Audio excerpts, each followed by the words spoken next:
keep God first.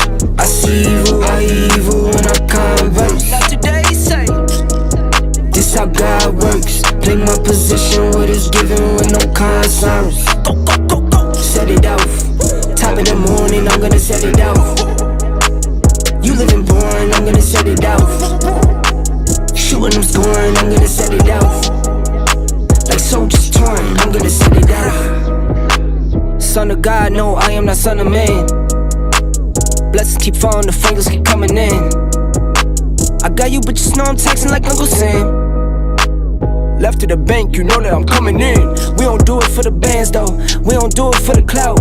Legacy on the line, so I'm moving in and out. Seen good ones turned out. Coach keep me in the game, Curry deadly with the range. I keep looking in the mirror like, who is he? I'm insane. Who am I? He insane. Guess I ain't the one to blame. What's done is done, won't change. Time to live up to my name. Real will be real, fake gon' fall. Took time with this here, I'm made for a while. No sleeping, no, I won't fall. No sleeping, no, I won't let out. I keep God first. I see evil when I converse. Not today, say. This how God works. Play my position, what is given with no concerns. Go. Set it off. Top of the morning, I'm gonna set it off. You living boring, I'm gonna set it off. Shooting, I'm scoring, I'm gonna set it off. Like soldiers torn, I'm gonna set it off. Told my baby, meet me at the bank. Told my mama, I'ma break the trend. Locked in, I'ma change the weight. Working for him, baby's kid. Hate coming by the tools. Walk a mile in my shoes. Something you can never do. Got my back against the wall. Bet I always pull through. Who are you? Who are you? Who are you? Who are you? Sending shots, I block 'em. Superman with the moves. Rock 'em, sock 'em, drop, bop 'em. Play to win, never lose. Run it up, I top 'em. Play for belly too. I hip hop or pop 'em. Anything I could do. The real won't be real, fake gon' fall. Took time with this here, I'm made for a while. No sleeping, no, I won't fall. No sleeping, no, I won't let out. I keep God first. I see evil when I converse. Not today, say. This how God works. Play my position, what is given with no concerns. Go. Set it off. Top of the morning, I'm gonna set it off. You living boring, I'm gonna set it off. Like soldiers torn, I'm gonna set it off.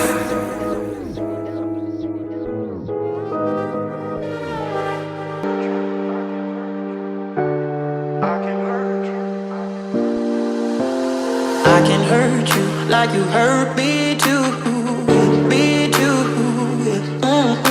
We're letting go, drifting apart. We're letting go, drifting apart. I can hurt you like you hurt me too, me too. We're letting go, drifting apart. We're letting go, drifting apart.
What's up, everybody? Welcome back to the live. Bulvinaka. My name is Groy, Yeah. and it's nice to meet everybody. Thank you guys for joining us today on the mat. My name is actually Jonathan. Thank you for joining. If you guys want to grab some merch, hop online, walkfarms.com/store. We got it all up there. Bula.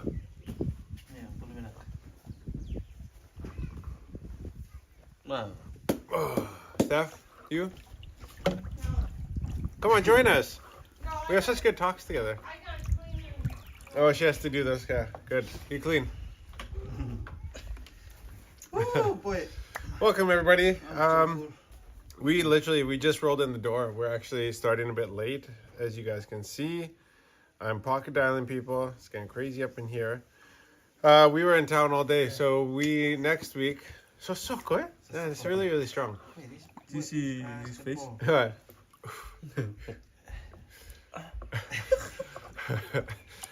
We were in town all day because two main islands in Fiji, the biggest islands by far, and so we live on the second largest island, and there's all the Seventh-day Adventist, which is a denomination of Christianity, I suppose. All the kids are doing like a big Bible camp up here, and so there's literally 7,000 people come in, and they all arrive on, I think the volunteers already started arriving, but 3,500 kids, 2,500 adults, and 600 volunteers. And so we just got asked like 3.5 weeks ago to run the store there. And I just found out like a week ago, we just confirmed it, probably like a week and a half ago, like actually confirmed it, like nailed it down, and found out that we're going to be the only vendors on site. Saturday's kid is coming all the way from Canada for this kid, from the rugby pros rugby. Oh, really? Yeah. Oh, wow. Oh, wow. So there's Fijians that I played rugby with in Canada who are sending their sons here. So like I know there's kids from all over the South Pacific. There was dumb on the floor while I was walking. Hey, can you not yell at everybody, bro? We're on the live, man. Come on. I just I'm in the studio right now. In the studio right now. Where are you guys going? Swim? Hee-hee. Have fun. Go swim a little bit. Come back. Okay. Nice. And so I am in charge of, I guess, all of the... Mother. Oh. Come like this. Ups. Yeah, nice, Emma. Good moves. These kids love dancing, though, actually. There's some girls. Yeah. There's some girls here? Oh, there you go. Budita mana? No, that's hello. That's my auntie. Hey, the auntie. Hey, see this guy. Oh, that's Tanga's sister. Younger sister. Oh, this is the sister. Yeah. Hey, wait. careful. Yeah. You see, and he's on the live now, and he's here. Hey, there's some girls here. Hey, No, this girl. like it's new, because we've been alone in this. Lonely place. It's a big this village. lonely place with plenty Pray of for demons us. in this place. So we're just trying to we're running around, just trying to make sure that we got basic stock for like what you'd have for a small store. Like camps in Canada, Bible camps, there'd be 300-400 kids, 500 max on a weekend, max at the big camps. And so, there's always a canteen on site, and it's not really like this, like all the food is provided by the camp because so few people, and even though 200 or 300 is still a lot of people, but what they're doing for this, so there's 7,000 people, and they're going to be split up, roughly 7,000. There's going to be 6,000 between the chaperones and the campers, the kids, and so they're basically split up between 12 camps, so 6,000 divided by 12 is 500, so 500 individual villages inside a 100-acre parcel of land that they have secured for this campsite. And so I think their Sunday school is called Pathfinders. Hey? Pathfinders? Yeah. And what they do is kind of like scouts, Boy Scouts, Eagle Scouts, Girl Scouts. And so it's all about, I got the program today, they wake up at 5 a.m. and they have to do like their rise and shine breakfast, and they do marches and all that kind of stuff. So it's pretty hardcore.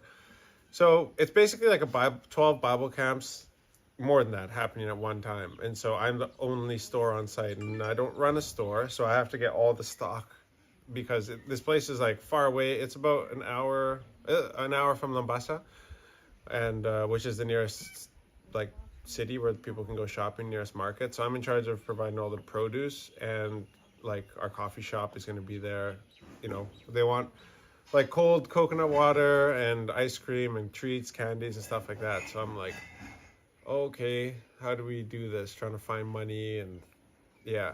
So we're past invested on this thing. So if this doesn't work, you need to pray for us, for real, because we'll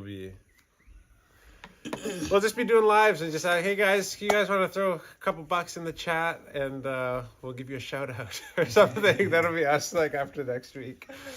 So next week there will be no lives because this camp starts on Tuesday, but we're going to be set up there from Sunday. And so, yeah, imagine like we have a coffee shop, we have a little oven, and we can make, you know, like 1 or 2 pizzas at a time, right? And so one pizza is like 6 slices. So if we cook for like 2 or 3 hours, we can make like 60, 70 slices of pizza. Like they're big slices, right? Like, they're massive, like 1 meal per slice. But like, imagine making 70 slices of pizza out at a Bible camp for 7,000 people. Like, that means if 1% of the people want pizza, like we'll be sold out. What time will be baking? Well, I think we're going to start baking at 12 at midnight. Yeah. And then me and Koroy are going to smack roti so that we can, we have a system for making lots of roti at one time. And so, Tell them like will be a roti. yeah, yeah. Some of Yeah, maybe some of you guys are watching. So we'll be doing roti and lolo as well. So we'll probably make 1,000 roti every night, and 4 roti with tea, or obviously they don't drink tea, but 4 roti with Milo for $5. Roti and lolo with Milo for $5. So that will be one of the items that we have like for a breakfast thing. So because it's 100 acres, right? Like there'll be people that'll be at the stage. And I, like me, okay, I would bring like, you know, a couple $100 for spending money, right? For a week. Like not as a kid, but maybe as a chaperone. If I gotta walk freaking 1.5 kilometers back to my camp number 12 or whatever, to get breakfast, I'll be like, no, I'm gonna just go to the store and see what's at the store. Instead of like walking all the way back, like, you know, half an hour there, half an hour back. It'd be like, yeah. So I think we're gonna be busy. It sounds like we're going to be very busy. It's awesome, like our ice machine broke down this week, so that's been really helpful. So we've been having to go back and forth getting ice, and we ran out of ice today. And there's a lot of people in town wanting to put their beers on ice tonight, like a lot. Like there's so many people coming to the shop for ice, and we didn't have any. Yeah. And so, but tomorrow our ice machine is supposed to be repaired and back in action. Sorry guys, I'm boring you. This is just what's going on in our lives right now. So, yeah. But what happened in world news this week? We were so unprepared. I don't even have my laptop or anything with me right now. There was, I did screenshot something that I thought was pretty funny yesterday, I think. What was it? Oh yeah, it's actually not funny. It's kind of boring actually. Yeah. But it was this thing on Twitter. It was talking about how Kellogg's, which they make like all the cereal, they basically own all the cereals in North America. So it's like, and I think most Western countries, like Corn Flakes, Rice Krispies, Shreddies, like everything, like they'd be like Wheat Bix, right? Like but they have like dozens of different kinds of cereals. So they like own the breakfast space, basically, Kellogg's. So they raised prices by 14% from Q2 2022 to Q2 2023. So within a year, the prices of their products went up by 14%. Maybe this is too nerdy, but I just thought this was interesting. The company then reported better than expected profits, and the executive shared plans to spend more on stock buybacks and larger dividends. So basically what this says is like, so they raised the prices by 14% from halfway through 2022 to halfway through this year. The prices went up 40%.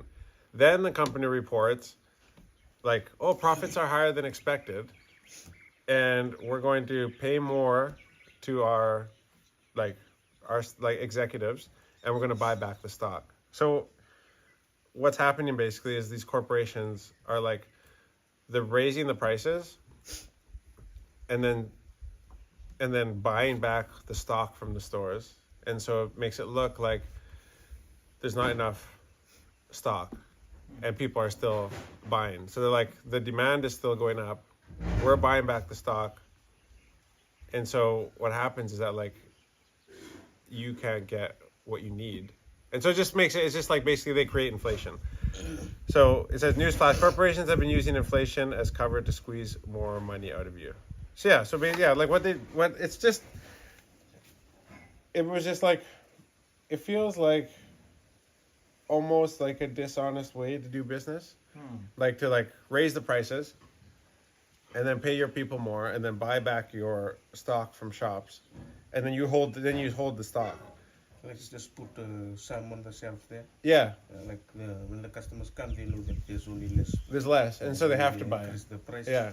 Then you have no Right. other choice just to buy that. Yeah, exactly. So there's like lots of people complain about inflation, and So they kept like, Yeah, keep the back in the bulk. and they act like as if there's less. yeah, exactly.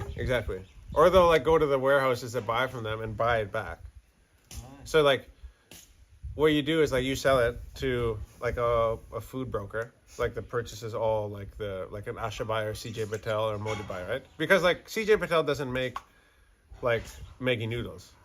I don't know. Another company makes Maggi noodles. CJ Patel buys the Maggi noodles and then sells it to RB Patel's, to all New World Extra. They buy it from them, right? So CJ is like, I'm just using them as an example. They're just like a go-between. So Maggi noodles, in this case, would go to CJ Patel and say, hey, like, we'll buy back all the stock off your shelves, like for, like say we sell you a Maggi noodles pack for 50 cents, right? We'll buy it back for 60 cents and we'll buy all. And they're like, oh, okay, like take it. Like we're making profit at that point. And then they sell it back to them at 75 cents. Like down the road when they need more, it's like, oh, the price has gone up. And then now that price, then when CJ Patel sells to New World, right? They sell it for $1. You know what I'm saying? Okay. So they wouldn't necessarily buy it back off of the shelves where it's displayed to customers, but they would just squeeze the market.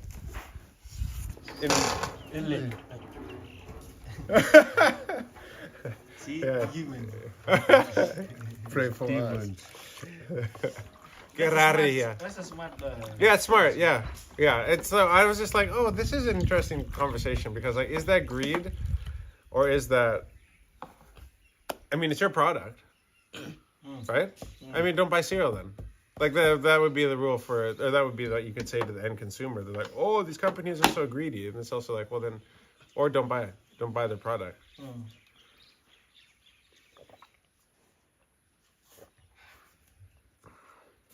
But it's also like one of the main rules of business, or just one of the everlasting rules of business, is just supply and demand.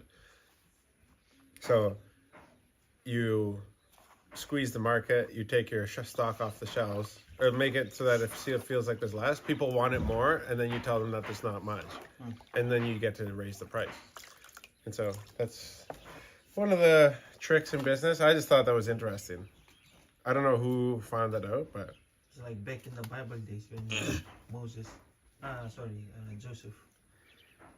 keeping all the harvest and like keep it. Oh, yeah. And then selling it off slowly. Boy. Bible, boy. Yeah. That's found in Revolution. Revolution 8:19. What else do you got for me, Tui? Any questions? I sent you on Instagram. There's an article Oh, okay. by Jonathan.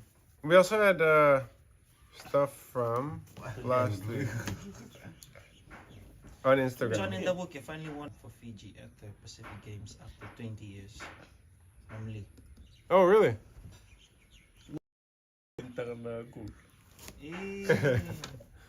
Oh, that's pretty cool. Because who was he in the final against then? Guy from Australia? I saw this guy from Australia just absolutely mauling. I think this guy from Solomon's. Sam. Yeah. Sam's here. Sam's in the chat. So it's on Instagram. You know this guy? Yeah, introduce him. Hey, he has to come sit here. He wants to be on the live. That's why I came up here. Mãe, tá bem. Tá bem, mãe. Sumi que. Do vai frente. Vem. Essa tem que estar rudo. Oh wow. So Fijians used 626 terabytes of data watching porn last quarter, according to Telco. Now politicians are united in stamping it out. The island nation of Fiji has one of the highest rates of internet use in the Pacific. And this digital revolution is causing a problem for its government unfettered access to porn. A deeply religious country, Fiji is now grappling with issues surrounding open access to pornography, an issue that is sparking heated debate. What's the debate about? Some argue access to porn is causing unhealthy sexual relationships and even triggering violence, particularly among younger generations. What kind of porn are these people watching? It's like, anyways. Others argue it is part of life in modern society and better than cheating on your partner. Well, if you're like gonna go by what the Bible says, which is what we go by, then like it is cheating. Like you're already cheating on your partner. So to look at a woman in a lustful way is to have already given yourself away. So they've narrowed it down that porn is like a main problem for people in Fiji to cheat and have relationship problems. Yeah. Is that what they're trying to say? Well, I guess so. I mean, Do you agree with that, or is that like besides? we have all been called out to. We have been called out to primary schools where children have been horrified by the type of sexually graphic images that are passed around. Pornography does not happen in a vacuum. It is part and parcel with the whole patriarchal system we live in. Okay. So the problem with like, you never met like a 12-year-old boy who saw porn and was like, I was horrified. Oh gosh.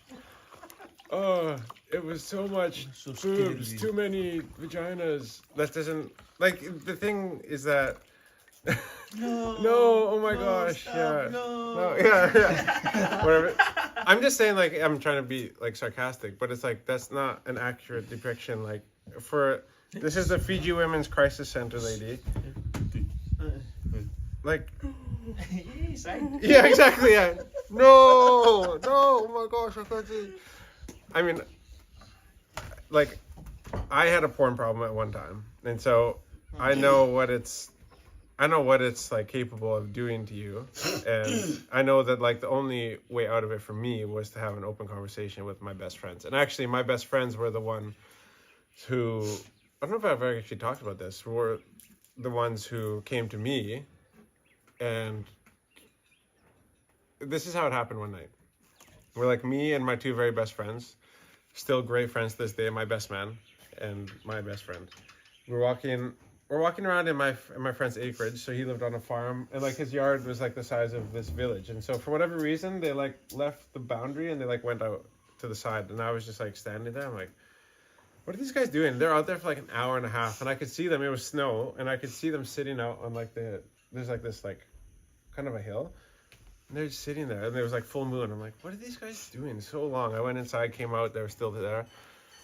And then they came back, and I was like, what are you guys talking about? And they're like, no, we can't tell you. We cannot talk about it. Like, you have to be there. And so there's nothing worse than like when you're like, you know, like 15, probably 16, and like your two best friends like go and have a conversation, and they're like, no, we can't tell you. And that just bothered me. I think 2 or 3 weeks later, there was a church, like a youth convention. So this is, I guess, our form of youth camp in Canada, but you just go to a big stadium, and then everybody like finds churches in the community to stay in. I think there's like 22,000 youth that go to this church. Actually, you know what? I have been to a big youth camp, but it's not like this. But like, yeah, 22,000 youth, and you have like all the big like artists come out, like Newsboys, Red, Skillet, Lecrae, Tripoli, Newsboys. Oh, dude, Delirious, like not Delirious, but Newsboys, 1,000 Foot Crutch, Was that when the movie came Reliant K. What? out? When they were singing God's Not Dead. I don't remember. But it was pretty cool. And so it was at this event that like a few weeks later where I was like, this is the best part about the events is like the hanging out after. Falling in love with girls who live far away. That also happened. Another story for another time. That's always the Yeah. camp, It's like you find like your match. And then these late night talks because you guys are hanging out for a long time. And so like we're in this church, like just like hanging out, talking. They're like, hey, we're going to tell you about like what we were talking about the other night. And I was like, yes. I'm like, oh my gosh. And they're like, you say it. And then my friend is like, no, you say it. Like they're two talking to each other. And I'm like, what the heck? And they're like, no, I can't. Dude. You say it. And I'm like, dude, this is so awkward. Like, what are you guys talking about? What is like going on? And then they're like, okay, so like we wanted to tell you, like, no, you say it. And they just could not spit it out. Like, they just kept dragging it on and on. And basically finally came to the point where one of my friends, I can't remember which one, but he's like, that, you probably don't struggle with this. That's what he said. But, like, I just want to tell you that, like, I struggle with pornography. And I was like, oh. I was like, so do I. And they're like, oh, really? And the other friend's like, so do I. I was like, oh, we all do. And it was like, okay, so this is like now something that was like in the darkness, now brought into the light. And it just felt like it was something that, ever since that day, like it wasn't an issue. Like, it's not to say like there's not temptation, because I'm a guy. But like, it's not, I haven't like been, I don't even know if I've ever struggled with it ever again, just because we had an open conversation as friends. And so that was the best thing, was like people think it's like, oh, you're the only person, and it's like, it is humiliating, but the point is that like you talk about it with each other. Yeah. And then after that, it's like, oh, I'm not alone in this. So it's not actually it's not actually, because what Satan would like to do, and this might get weird for people who don't like believe in Jesus or whatever, but like the best thing, like if you believe in like good and evil, would be for an evil force to make somebody feel ashamed that they can't talk about something that's evil. And so it's like, oh, I am addicted to this evil thing, but there is nobody to help me in the world. Little do they know that like every person struggles with that evil thing. And it's like, it wouldn't actually be that big of a deal to like have a conversation about it. And it brought us way closer as friends. And then like the floodgates open to like our relationship and all the things that we could talk about. Because it's like, oh, if we can talk about that, we can talk about anything. Yeah. But to be like, children are horrified by the type of sexually graphic images. I'm like, dude, no. Like, I'm like 12 years old, just big tits and yeah, let's go. And that doesn't. It's not like, children are being horrified. Like, like, so it's just, I think it's just important for people to just talk about it. Like, I just did. And like, be like, oh, I watch porn. I struggle with that. And like, I've talked to guys who like actively watch it and like struggle with it. And it's like, oh, okay, well, let's talk about it. And like, if you struggle with it, then like, I'll ask you, like, do you mind if I ask you about it every once in a while?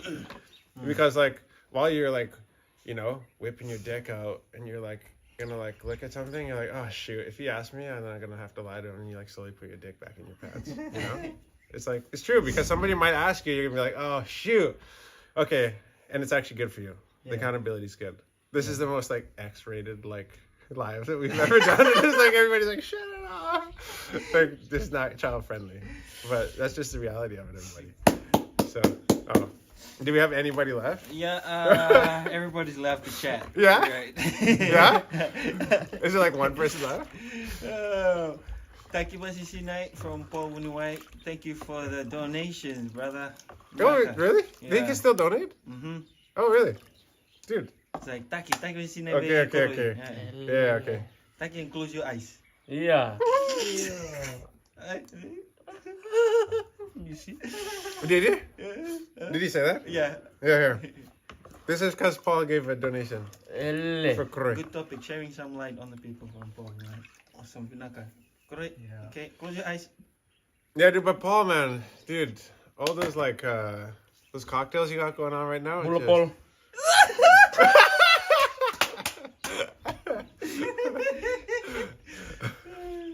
Please save us. Qué rara ya. Awa! Say, what you? Hold up. Wait a minute. Yeah. What did he say? Yeah. Going down to get some sidini. So we yeah, enough on that topic, I guess. Yeah. Everybody, yeah, moving on. Next page. Next page. I wanna. Fijipine buys back Is it final inside box. the What's that? laptop? Is it inside the bin? No, I think Stephanie has it. She wanted to use it. She might want to use it. What's that? Sorry.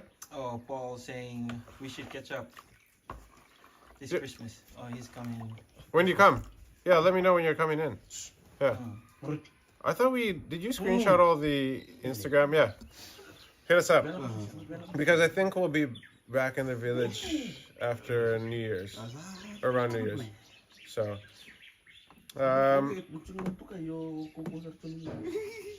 Hi, David. David Allen. Mm. Yeah? David Allen. Oh, shoot. I didn't know he was watching. Rich type transparency. Awesome. Oh. Okay, good. Whew. Rick Ratu, much love from Solomon Islands. Dude, when you have a pastor watching, you like think twice about what you're saying. Yeah. Yeah. It's just like, I'm on you. Yeah, it's like, John, oh John. shoot. Oh no. I'm just kidding. Yeah, so what else has been yeah, Paul, yeah.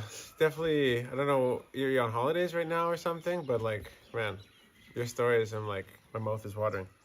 Paul's leaving the chat. Is he? Yeah. Oh, come on. Sure, we'll talk later, you guys. Have a good evening. Set. Okay. Thank you, Paul. Mode Paul.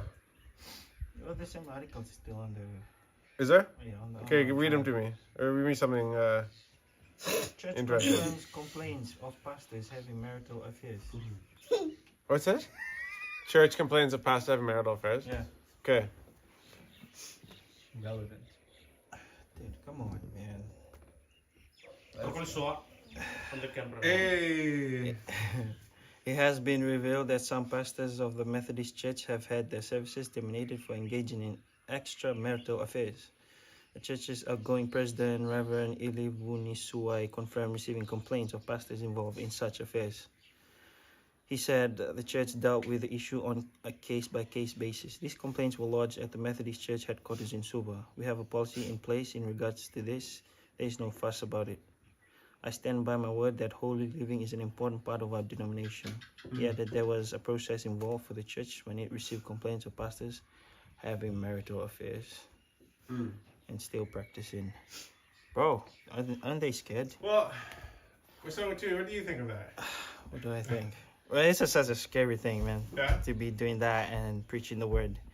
It's such a hypocrite thing, don't you think? Yeah. Definitely. What is it? There's a passage in the Bible that says like those who are tasked with those who take on the position of being teachers and preachers will be held to like a much higher standard. Yeah, exactly. So that's like scary in itself. Mm. But yeah. Even when I used to like play in the church, play instruments, and I know like in a week, like I'm not ready or like I did something that wasn't right. I Yeah. guess so. Like I wasn't, just my conscience and my Yeah. I like sit Didn't down. clear search history Yeah. or something like that. And well, like I sit down. I Yeah. like telling them, like, guys, I don't want to. I'm not playing this week because Okay. I'm not prepared. Like I'm just Yeah. because I'm scared because you Right, leading, yeah, you're leading, yeah. and with the Holy Spirit, and like if you're not, you That's know a good you're call, in the though. right Yeah. place to be up there. Scary, eh? It's a scary place Yeah. because you don't play around with that. Yeah. But for like pastors, if you're doing that and you're still preaching, and I was like pointing at everybody, it's like Oh, bro. yeah. I know. Yeah. Pointing out the sliver in everybody's eyes. Yeah. You have like a plank hanging out of yours. But the thing is also that, like, for people to be like, oh, pastors having affairs, it's like, yeah, but pastors are also sinful people. We So- are all sinful. Yeah, and so for like the same standard, you're held to a higher standard because like you should know better. Because like what Tui was saying is because like you were telling everybody what not to do Yeah. and what to do, and you weren't doing it yourself, which makes you hypocritical. And so where somebody, how do I explain this? You are sinful and you are hypocritical. Whereas as for somebody who just would say be cheating, they're simply just sinful. So you've committed. In my mind, this is how I work it out. I could be totally wrong on this, but like I'm like you've sinned twice with the sin and then with being a hypocrite. Whereas like where you're just like a standby guy or like you're not a preacher or a teacher, not telling other people what to do and pointing fingers, like you're just a sinner. And so. So that's where I think like that verse is coming from. It's like you will be held to a higher standard because like what you've done is you've actually sinned twice in my mind. It's like you're a hypocrite and you sin. But we also have to like measure that out and like weigh it with like the church is not a place for perfect people. Like it's a place for broken and sick people to come. And so it's like saying like, oh my, like, I can't believe there's fat doctors. It's like, well, there is fat doctors. I know a couple in town here. And so that would be like, it's like, when you see that, it's like, why are you giving me medical advice? And like, you're fat. That's what I think. Yeah. And so, yeah, the church is full of broken people, even the pastors. And it's not a place for perfect people. It's a hospital for sinners and for people who need help and who actually like acknowledge that they need help. So the weird part is when anybody cheats on their wife, not just pastors. It's just worse because like they're hypocrites then. And like you can't really like trust. I don't know. It's hard to trust somebody after that, right? I feel like it. It'd be hard to trust somebody. Like preaching, you're like, oh. Yeah. People will just see you as the person who Yeah. cheated as like having marital affairs. They won't see past that. Yeah. Because we're humans. Even me with like I remember Aaron Smith. He had a thing where he like cheated on his girlfriend or wife, I think, in like a bathroom. He got caught in a bathroom stall with some chick like 5-6 years ago, and I shouldn't have said his name. Anyways, rugby player, and I just ever since then I've never looked at him the same. And like it's like, dude, he did a full apology, but it's just like for whatever reason in my mind, whenever I see him, I'm like, dude, that's kind of like my feeling. And so, which is, I don't know. It's wrong with the Yeah. But pastors aren't perfect people either. And so I think this is also something like we don't need to air out to the public. Like we don't have to be like, oh, report it to the Fiji Times, like, oh, these church pastors. It's like that's humiliating for our own, like, to call ourselves like a community or a group of believers, and then to be like airing our issues out to the public. It's like when me and Stephanie have a fight, like I don't post it on Facebook for people to be like, to like be like, oh, she's like this, or she doesn't say like, oh, he's like this. Like we keep that in the house, like we don't air that kind of stuff out. So it seems inappropriate and also like pretty self-deprecating to be like doing, for any church members to be doing this in the open. Seems like a cry for like attention themselves. and like for anybody to like even have an opinion from the church in particular on this subject is like, you know, this is kind of like a no comment thing. Like we don't need, I don't want my name on this. We don't need this get any bigger. Like this is an issue we need to handle within the church.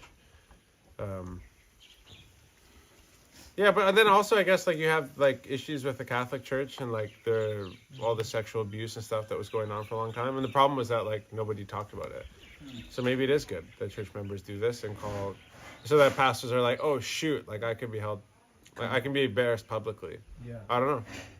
Yeah. That was your sermon in Malawi, Africa, son, when you and Dawn visited Mom and I, James 3:1. Was from that. Yeah, that's right. I remember that. I was just thinking about that the other day, actually. Yeah. It's always weird when my dad's watching. Think of all the things that I said. Like he's been every ladies know. Yeah, he's there all the time. He's watching. Yeah, I'm watching. Yeah, watching. Yeah, that's right.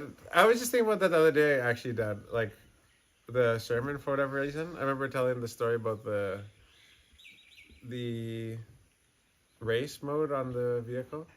Like how reading your Bible, it was a bit cheesy, but like how reading your Bible is like, you know, it's like a manual. It's how to, you know, how do we operate life? How do we do life? And that's why we read our Bible. And it's like, you know, like, if you don't know, if you've never seen a car, you know, there was a guy, I told the story about this guy who's like, thought that there's like drive, neutral, and race mode. And so when somebody wanted to race him, then he put in R, and obviously it was reverse. So I'm super funny like that. R for race. R for race. Yeah, yeah. But, you know, like... James 3:1 though, thank you. Yeah, I think it's the You have to speak up, or I'll Yeah, face yeah. the camera to you. I feel like the pastors are much more like responsibility, like the consequences and all that. They are held to a really high standard Yeah. of responsibility and like not screwing up because they are like the shepherds, like Yeah. leading the sheep, Yeah. and so you know. You should be held to a high standard. Yeah. Yeah, for sure. Yeah, I agree. Do you think they should be held to a higher standard? Yeah. Okay. Yeah. But I think I don't actually. No, I don't agree with what I just said. I think we should all be held to the same standard. It's just like, because we're all expected to live in obedience, and so it's not like, oh, the pastor should be living one way, I get to live a different way. Like it's okay for me to go out and like gossip or like, or you know, get drunk, or do whatever like that. It's like, well, it's still all not what we're instructed to do. So, like, not just the pastor should be following that, right? Yeah. I guess everyone falls short of glory, God. Yeah, that's right. Well, from Dave. But oh yeah, see, pastors are held to a higher standard because of the covenant they make to lead, teach. With greater authority comes greater responsibility. And greater consequence for failure. Oh, okay. Just like how That's good clarification. the priests of the temple were kept at a higher standard. Right. How about the story about the Billy with Ellen? Which one? The story about the Billy. Oh Pastor. gosh, didn't we talk about that? Yeah, we talked about it. Oh, yeah, but we told it on the live that day, didn't we? Did we? Yeah. No. Yeah? Yeah, we talked about Oh, it live. yeah, Yeah. Because we came straight from there and we were sitting on the veranda. Yeah. Right. Yeah. Right, yeah. Sure, I forgot about that one. So how did you like the drive in the cruiser today? So good. So good. The way he was driving though. Yeah, he was like two hands.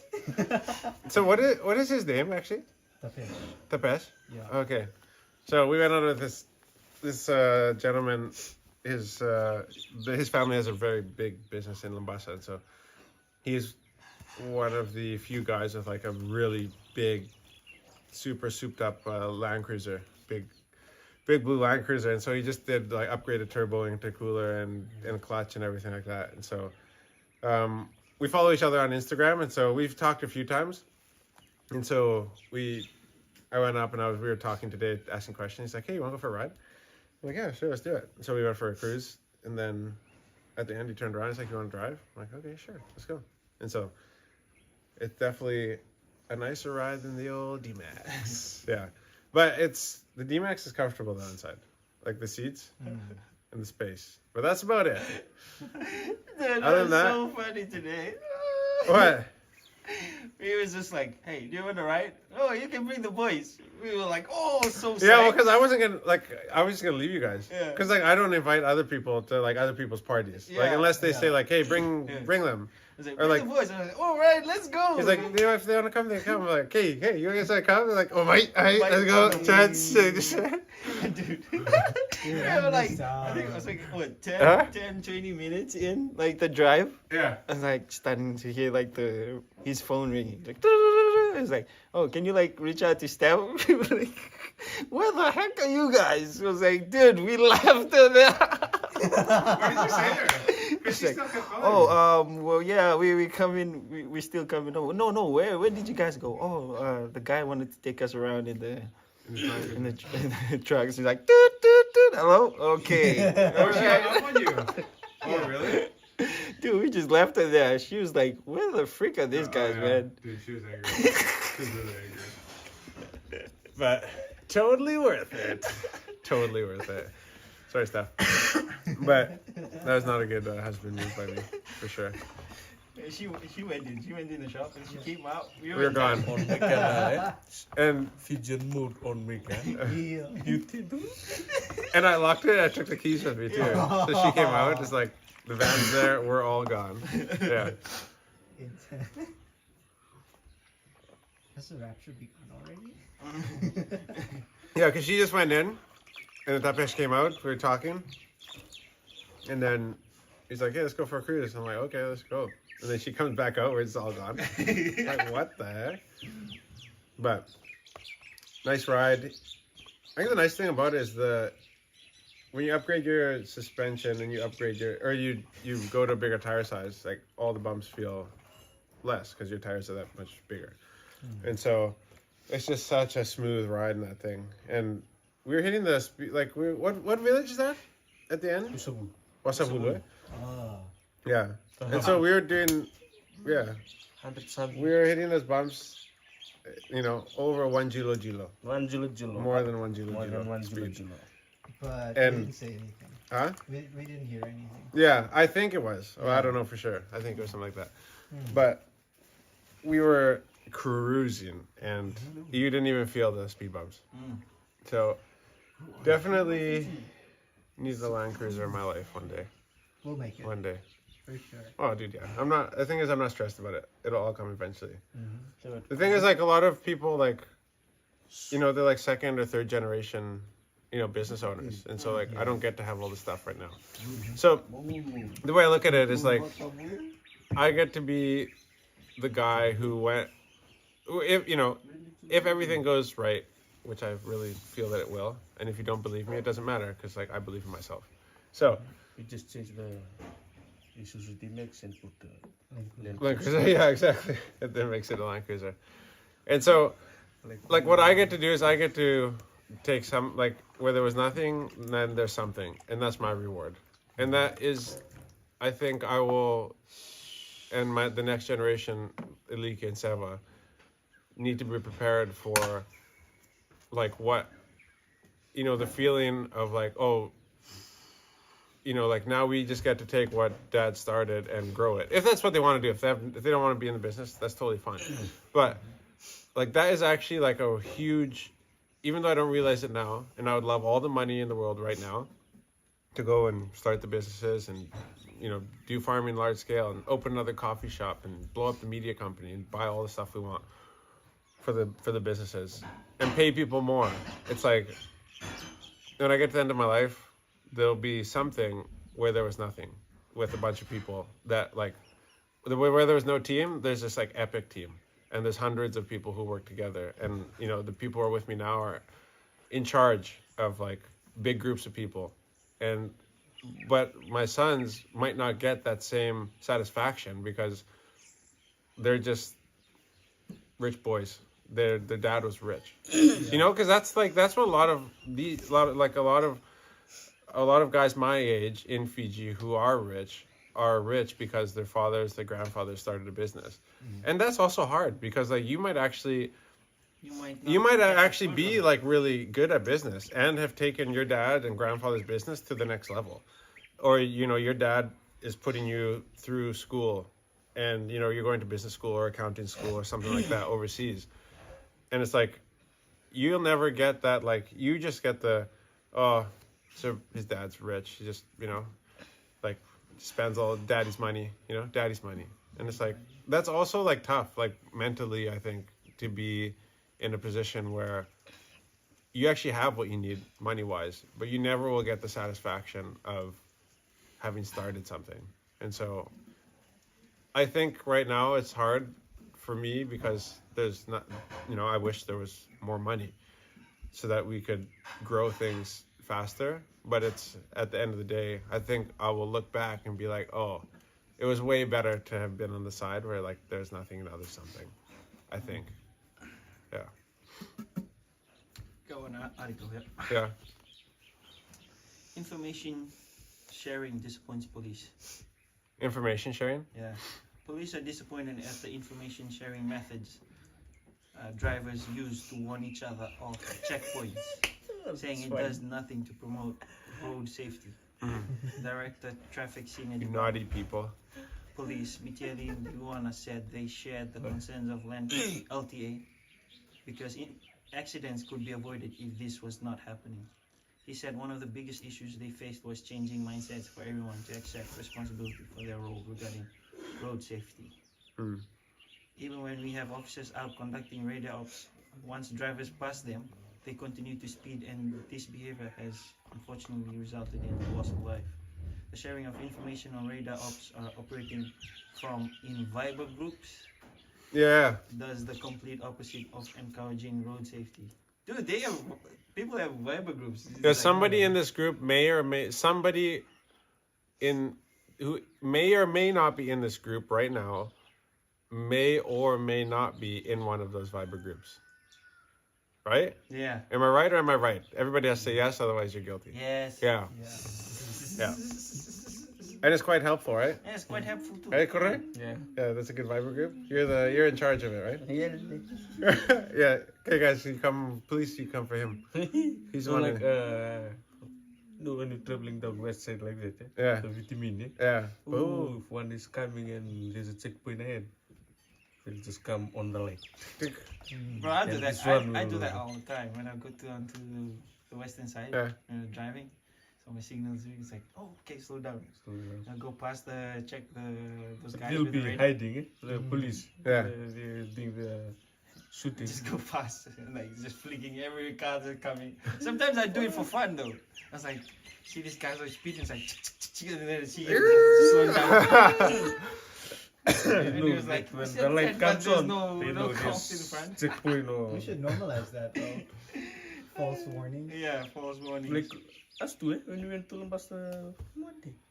Oh, a few weeks ago. Yeah, that weekend. Yeah. But lots of people are flashing us. Like we were Oh. going in Like all the flashing cars lights. that was. Not But there was that no. But there was. There was one. Oh. Yeah, because I got flashed the other day on the way to Lambasa, and there was nobody. There was no cops at all. By guy. Huh? I hope it was a guy. It was a guy. He flashed me while we were going down the road. Yeah, that happens in every country, and so Oh, yeah, I don't know, Canada. like, huh? You guys do that? Yeah. This happens all over the world. They have like LiDAR detectors there, right? Yeah, like they have jammers, and they use, like, some of the provinces in Canada you can't use radar detectors, so there's sneaky ways to get around all of it. Did you heard about an app that can like tell you where the what do you call this thing? Speed cameras. Huh? Speed cameras are. In Fiji? Yeah, in Fiji. Oh, okay. Where you can go and it'll warn you like in 500 meters or something. There's a Yeah, well, there's an app that we use in Canada called Waze, Huh. and it's big in the U.S. It's bigger in the U.S. than it is in Canada, but it'll show you all the speed cameras, and it shows you like who on the highway with you is like you also using Waze, and like it's like a community thing. So like you'll see like different icons. Like it'd be like in 1.5 kilometers there's a 10-wheeler truck broken down on the right side of the road, and so like you're like counting down the meters, and then sure enough there's it's like a cop on the left side in between the lanes of the highway, and then sure enough like you get there, and so it's not just like where the cop is like distance wise, also like what side of the road he's on. Oh, that's cool. And then when you like pass each other on the highway, it's like another Waze user is approaching you, and you like pass each other, you're like, Yeah. Tip your hat. so it's actually really, really helpful. I love Waze. And the nicest thing about Waze, or the funnest thing about Waze, is that you can adjust the navigation voice to be like Rocky or Arnold. So it's like, Madagascar. get to the chopper. Like you can pick like Kim Kardashian. You can like customize instead of just having like the Siri voice. King Julian. What?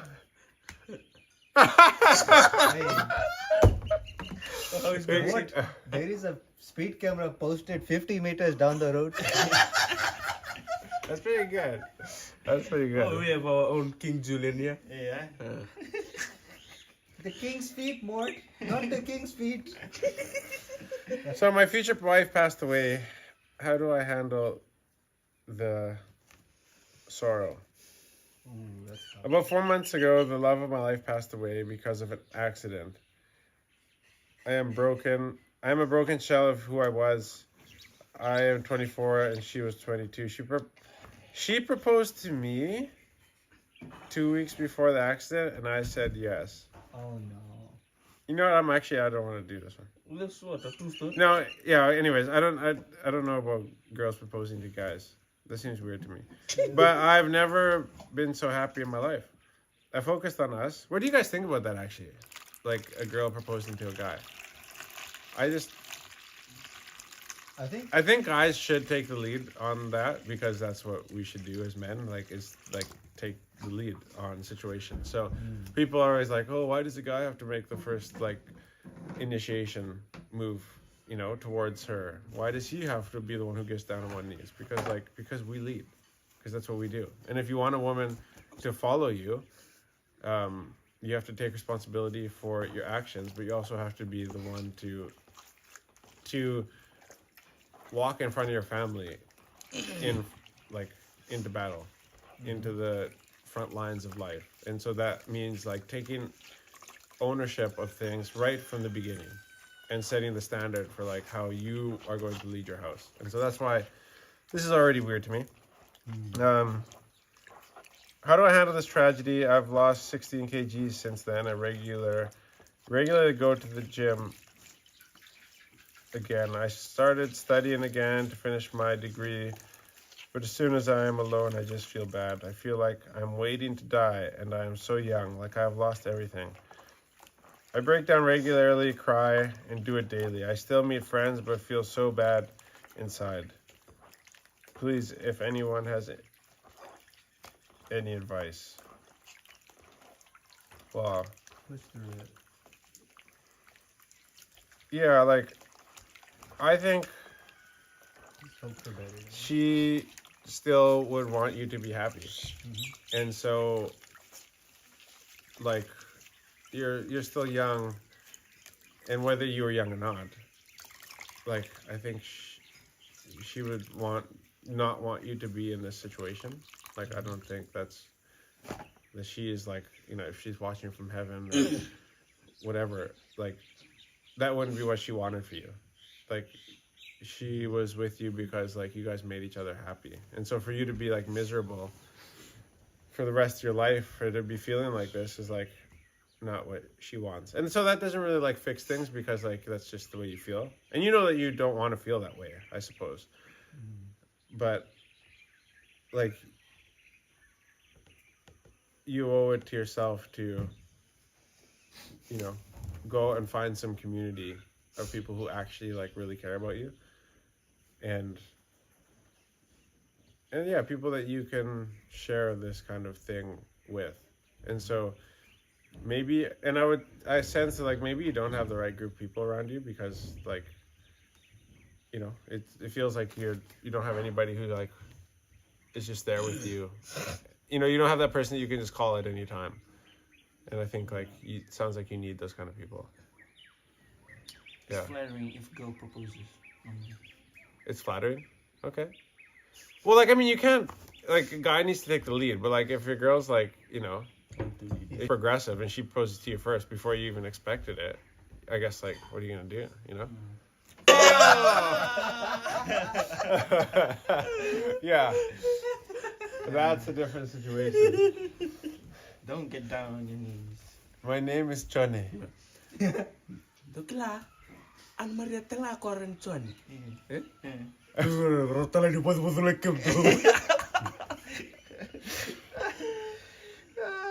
Yeah, I think that's what I think. I think you need a good group of people around you who actually care about you and who will like check in on you. And so, dude, go find a church, man. Go find a good group of people. I think A church that has like a solid small group Yeah. like set up. Not just a church, like not a big church. Go somewhere where it's uncomfortably small. Yeah. I guess the guy was like taking so long, and so the girl's like, all right, if you're not gonna do it, like, you know, I'm gonna lock this down. Yeah, probably. Yeah, he might be just a really like chill, kind of laid back person. Yeah. Yeah. Is it a comment from your daddy? What? My police friend clocked the drive yesterday going at 200 kilometers per hour. At 200? Yeah. I talked to a guy today who was doing 200 on the Y level stretch yesterday. Why? Wow. Yeah. The fastest I've gone was in it should have been in Saskatchewan, but it was in British Columbia. It was 285. 285. Was that a four? That was in a yeah. I got some coconut for you. Oh, did you? You want to get paid for it? Yeah. Okay.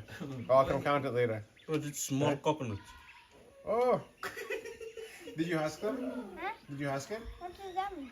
So you take Take out off the skin. Take off the skin? No, not yet. Hurry up. No? Yeah, you husk it and then you get paid. Yeah. Otherwise, I give you half price. You want the full price or half? Yun na, tama dito. Yeah. I have to... Askatam. Oh. Yeah. Yeah. Good stuff. Good stuff. It was in a Lamborghini Murcielago with a top down. Yeah.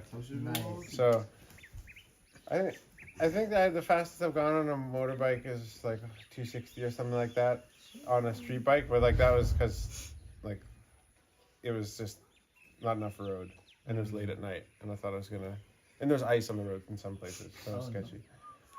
What? I think the fastest I've ever driven was back when I was in New Zealand. My old Honda Prelude. Oh, It nice. was stock too. 210. 210. Yeah, see, I know There we freelance. go. Yeah. Tacky. Thank you for Guess that. that. Thank you to that. Yeah. But do you ever like like moments in like your days or like your whole life? Do you ever how you gonna die? How I'm gonna die? Yeah. Does you ever like come across like do you feel like it's around the corner sometimes? Or like Getting into deep conversations. Someone make some tea. Yeah, I think like Okay, ask me the question again, because I want to make sure I answer it right. Let's go into left field with this. Well, Do I think about dying? yeah. Is that basically what you're asking? Mm. Do I think about dying? Or do you ever think about how you're gonna die? I don't think about how I'm gonna die. No, because it's just too many variables. All I know is that I will die. I think recently about what will happen after I die. And so just the fact that like nobody will remember my name within like a few years, and like one thing that like I thought about recently was because there was a funeral, I don't know, I think it was a few weeks ago, and I couldn't go because I was busy doing something, and I was like, oh, there's gonna be somebody that like I thought was pretty close to me that won't be able to come to my funeral because they're busy. And so I was like, oh, life really just doesn't matter that much, because Yeah. like there'll be people who won't attend your funeral because like they had a family like dinner planned or something like that, and so they won't